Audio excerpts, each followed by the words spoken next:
бир сурдуу мындай жолдош күткөн жокмун деп улуу акын Алыкул Осмонов ушундай сүрөттөгөн экен ысык көлдү. Чын эле аны суугун сөз менен сүрөттөгөн мүмкүн эместей туюлат мага.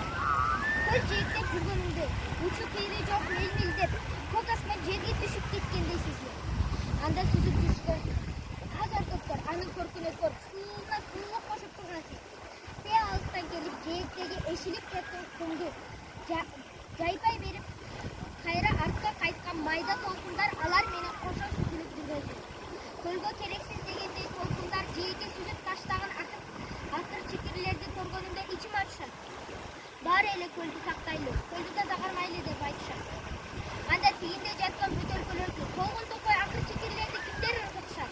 Көлдө жасалган мындай мамиле кимди болсо да тынчсыздандырбай койбойт. Өзгөчө биз кичинекейлер капа болобуз. Мен ташташтарым менен көл жээгиндеги таштандыларды чогулта баштасакпы деп ойлоп жаткам. Балким биздин чогултуп жүргөнүбүздү көргөндөр таштанды таштабай калышар.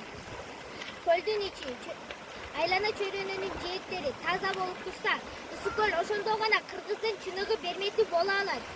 Баарыңарды көлдү булгабоого чакырам. Ысык көл менин мекеним, көлүм менен сыймыктанам.